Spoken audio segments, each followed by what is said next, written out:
Yes, come in.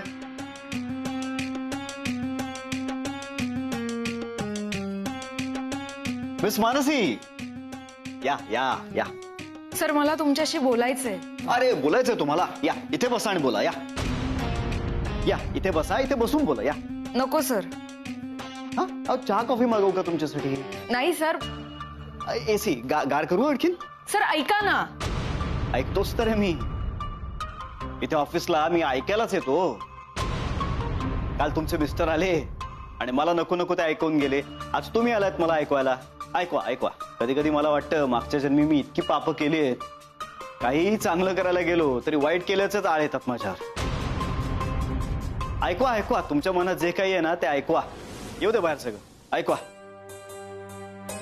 तुमच्या मिस्टरांचा आपल्या ऑफिसशी काहीही संबंध नसताना मला वाटेल ते बोलून गेले. तुम्ही तर काय आमच्या एम्प्लॉई आहात. हक्क आहे तुम्हाला मला ऐकवण्याचा. तुम्ही ऐकवा मला. बोला. वाटेल ते बोला. नाही बोला बोला. Sorry sir. काय म्हणाला तुम्ही? Sir sorry. ऍक्च्युली काल जे काही घडलं त्याबद्दल मला तुमची माफी मागायची होती. अनिकेत जरा ओव्हर रिॲक्ट झाला. पण जरा जरा नाही, जास्तच. पण सर तोही अपसेट झालाय. तुम्हाला माहिती आहे ना सर, घरी किती प्रॉब्लेम्स आहेत. आणि हो मला माहिती आहे ना, मी होतोच तिथे. अनिकेत फ्रस्ट्रेट झालाय सर. तो खूप धावपळ करतोय पण त्याच्या मनासारखा जॉब त्याला मिळत नाहीये. त्यामुळे मग लहान लहान गोष्टींवरून त्याची चिडचिड होते. म्हणून तो माझ्या या लंकारी फायनान्स मध्ये येणार आणि समर प्रताप जहागीरदारला काय वाटेल ते बोलणार. सर मला मान्य आहे त्याची चूक झाली, पण म्हणून मी माफी मागते ना तुमची. आणि तुमचा राग गेला नसेल तर काय तुम्ही काय करणार?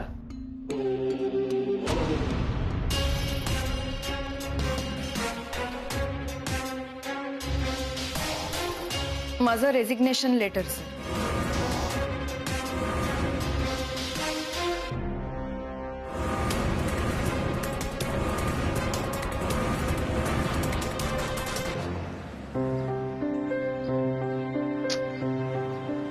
मनू फोन का नाही उचलत आहे? इकडे काही प्रॉब्लेम तर नसेल ना? नाही नाही, माझ्या वागण्याचा त्रास मनूला नाही होता का मग? आय होप सगळं नीट असेल.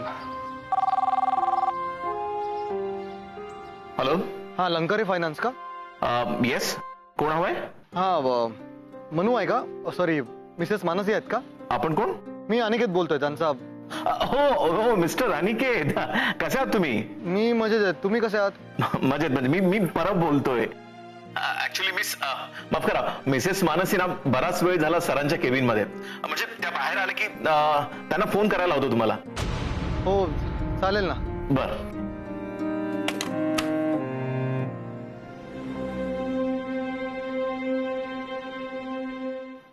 6 महिन्यांचा ऍडव्हान्स पगार घेतलाय तुम्ही. हो सर मला माहिती आहे. दर महिन्याला मी ते परत करेन. सर मला इथलं काम सोडायचं आहे असं अजिबात नाहीये, पण ज्या गोष्टी घडल्यात ना त्याचा विचार करता. या अशा निगेटिव्ह वातावरणात या असल्या माणसाबरोबर तुम्हाला काम करायचं नाही. हा नाही सर, काही गोष्टी स्टाफ पर्यंत अर्धवट गेल्यात. आणि अच्छा, आणि मग ते काही अर्थ काढतील. हो ना सर, माझ्यामुळे इतर कोणाला त्रास नको म्हणून येते. मिसेस मानसी,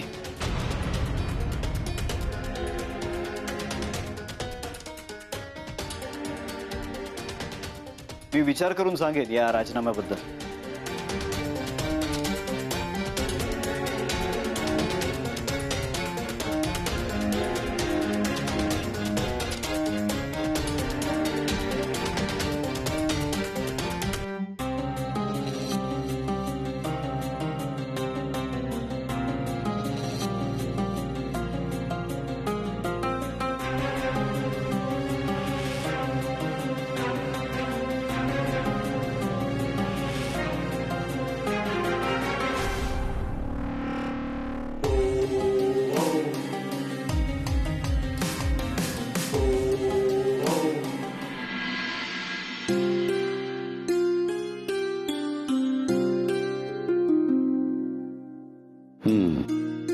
तुमचं म्हणणं समजलंय मला.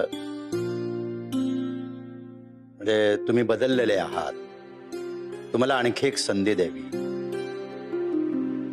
इतकंच नाही तर तुम्ही खरोखर बदलले आहात हे सिद्ध करण्यासाठी, म्हणजे आमची खात्री पटावी यासाठी तुम्ही काही दिवस इथे येऊन राहणार आहात, बरोबर? हो, म्हणजे तुमची काही हरकत नसेल तर. हे बघा, आता तरी मला तुमचं असं आमच्याकडे राहायला येणं पटत नाहीये. बाबा, मी जे काही करतोय ते मेघा आणि माझ्या नात्यासाठी करतोय. माझा इतर कुठलाच हेतू नाही. आणि माझी कुठलीही जबाबदारी तुमच्यावर येणार नाही याची मी पूर्ण खात्री घेईन. म्हणूनच प्रत्येक महिन्याला तुम्हाला थोडे पैसेही देत जाईल. नाही म्हणजे तुम्ही एखादा भाडे करू ठेवलाय तसं समजा. म्हणजे माझा अतिरिक्त भार तुमच्यावर येणार नाही आणि मलाही इथे राहताना अवघडल्यासारखं होणार नाही. अर्थात हे सगळं तुम्हाला मान्य असेल तरच.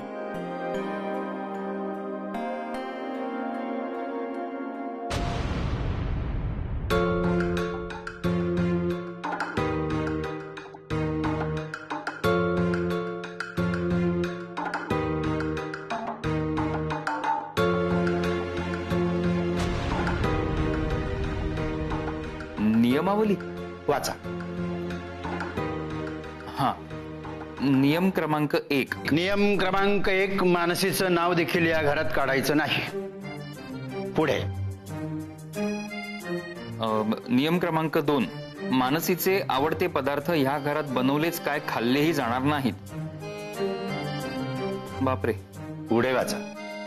नक्की कुठले पदार्थ? त्याची यादी केलेली आहे, ती तुम्हाला नंतर देण्यात येईल. नियम क्रमांक 3, मानसीशी बोलण्यास अथवा संपर्क करण्यास सक्त मनाई आहे.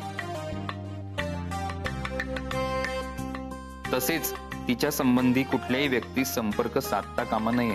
कळलं? पण मग मेघा? मी, निर्मला, मेघा तिघांव्यतिरिक्त कुणीही नाही. अच्छा, ओके ओके. नियम क्रमांक 4, या घरात मानसीच्या आठवणी काढण्याचा प्रयत्न करू नये किंवा त्या विषयावर बोलण्याचाही प्रयत्न करू नये. तसे आढळल्यास दोषींवर सक्त कारवाई करण्यात येईल. बाबा, पण हे सतत मानसी मानसीच होतंय. म्हणजे तिचं नाव सारखं. नाव न घेताही तुम्ही वाचू शकता, तसं कंपल्शन नाही. अजून एक प्रश्न आहे. ते कारवाई म्हणजे? कारवाई ती वेळ आल्यावर निश्चित करण्यात येईल, त्याचं स्वरूप काय आहे ते. अच्छा, म्हणजे अजून ठरलेलं नाही. ठीक. पुढे वाचा. हा, नियम क्रमांक 5, या घरात मानसी आणि तिच्याशी संबंधित असणाऱ्या व्यक्तींना शिरकाव करण्यास सक्त मनाई आहे. जे दोषी आढळतील त्यांच्यावर सक्त कारवाई करण्यात येईल. सही राजन देसाई. कळलं? सगळे नियम नीट वाचलेत? हो. नाही, परत एकदा वाचून घ्या. काय हे नियम कधीही बदलणार नाही. आणि हे नियम म्हणजे काळ्या दगडावरची रेघ. बरोबर. इथे राहायचं असेल तर हे नियम पाळावे लागतील. बाबा, कसं आहे, हे नियम मानसीच्या बाबतीतले आहेत, त्यामुळे माझा विरोध असण्याचं तसं काही कारण नाही. फक्त मी ज्या कारणासाठी आलो इथे, म्हणजे माझं आणि मेघाचं नातं पुन्हा सुरळीत व्हावं यासाठी. तर आमच्या नात्याच्या बाबतीत तुमचे काही नियम असतील तर तेही मला सांगा. मी वाचतो ते आणि मग ऍक्सेप्ट करेन मी. हा तुमच्या नवरा आणि बायको मधला मुद्दा आहे. तुम्हाला जी काही नियमावली बनवायची आहे तुम्ही आपापसात ठरवू शकता. मला त्याच्यावरती काही ऑब्जेक्शन नाही. वा, ठीक आहे, थँक्यू. मग मी आता इथे राहायला येऊ शकतो? हो, पण सर्व नियम पाळावे लागतील. हो, बरोबर. मी माझं सामान घेऊन येतो आता. हो, पण नियम आत्तापासून लागू झालेले आहेत. बाहेर जाल तेव्हा आपलं तिच्याशी कुठलाही संपर्क करायचा नाही, बरोबर?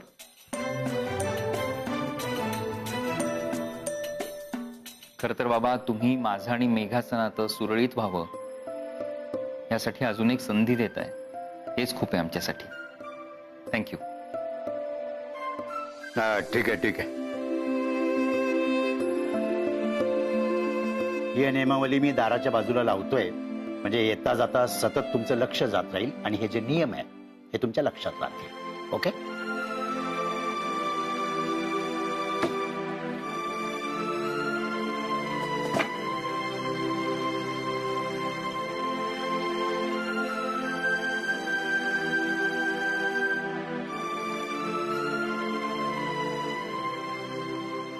आता फक्त आपला संसारच नाही, हे घर सुद्धा हस्तखेळतं करण्याचं स्वप्न आहे माझं, आणि त्यासाठी काय वाटेल ते करायला तयार आहे मी.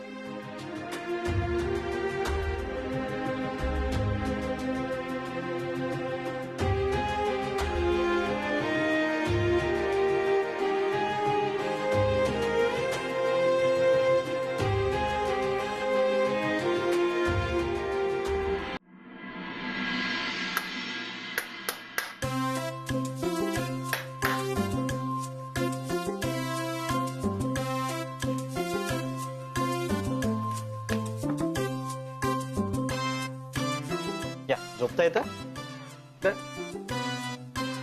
काय मदत करू मी काही?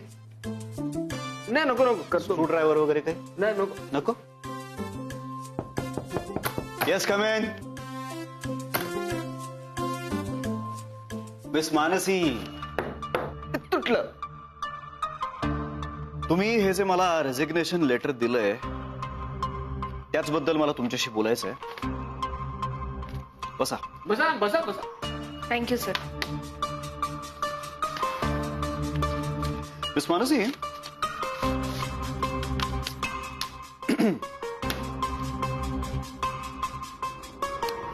तुम्हाला तुमच्यातला प्लस पॉइंट काय माहितीये का?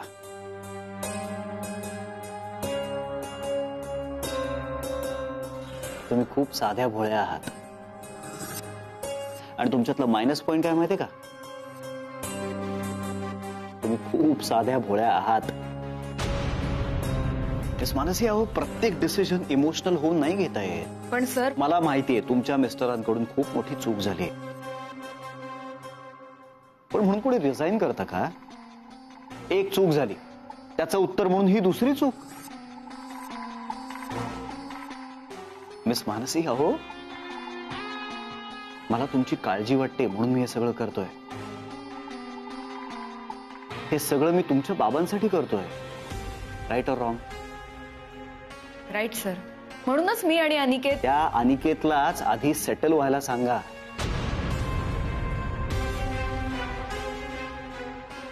मिस मानसी, तुमचे मिस्टर ड्रायव्हरचा जॉब करतात, तुमच्या सासूबाई घरकाम करतात, तुम्ही हा जॉब सोडायचं म्हणताय. घर चालणार कसं? Right or wrong? Right sir. मग आता मला सांगा, तुम्हाला या नोकरीची गरज नाहीये का? एकट्या अनिकेत आणि तुमच्या सासूबाईंच्या खांद्यावरचं ओझं भरून राहायचंय का तुम्हाला? नाही ना? म्हणजे तुम्ही सुद्धा तुमच्या संसाराला हातभार लावताय ना? त्या एकट्या अनिकेतला झेपणार आहे का हे सगळं? पण सर, तो ट्राय करतोय ना. मी पण मगापासून ट्राय करतोय, पण होतच नाही. एक्झॅक्टली. त्यांनी सुद्धा ट्राय केलं पाहिजे. अहो, तुमच्या एकटीच्या पगारावर कसा चालणार आहे तुमचा संसार? ड्रायव्हरचं काम करून असा कितीचा पैसा मिळतो? तो काम शोधतोय, तुम्ही काम सोडताय, दोघांकडे जॉब नाही, दोघे असेच घरी बसलात तर कसं चालेल? मला माहितीये की तुम्ही आता कुठलाही विचार न करता हा निर्णय घेतलाय.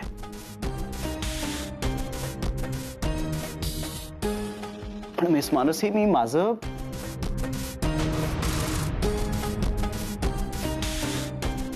आय मीन आपल्या कंपनीचं नुकसान करून घेऊ शकत नाही हो. तुम्हाला या जॉबची आता गरज आहे म्हणूनच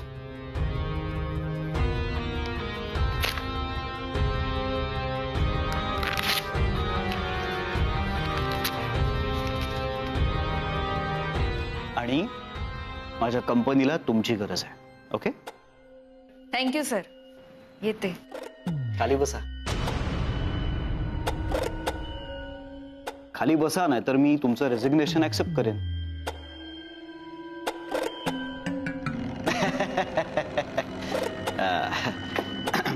बाकी आई बाबा बरे आहेत का?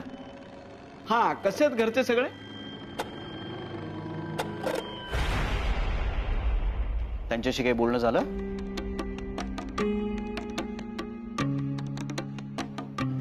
तब्येत तरी बरी आहे का? हो, बरे आहे.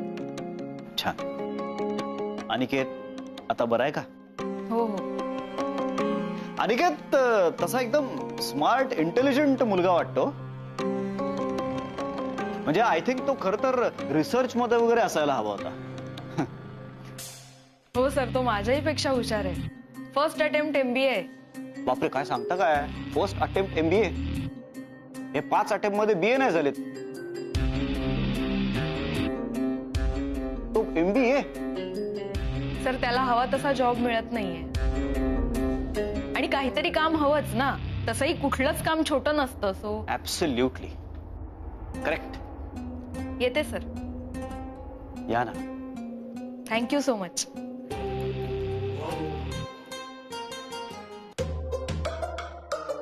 काय सर तुम्ही पण? हम्म, काय सर तुम्ही पण? हम्म. त्या मानसीचा नवरा तुम्हाला येऊन वाटेल ते बोलून गेला आणि तुम्ही त्याला सहजासहजी सोडून दिलं. कोण कुठला तो अनिकेत? तुमच्याच ऑफिसमध्ये येऊन तुम्हालाच उलट बोलतो. तुम्ही त्याला असं सोडायला नको होतं. त्या दोघांना त्यांच्या चुकीची शिक्षा मिळायलाच हवी होती.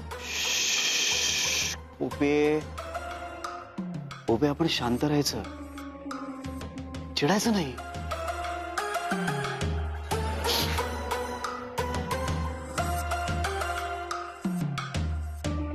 हे बघ, हे काय?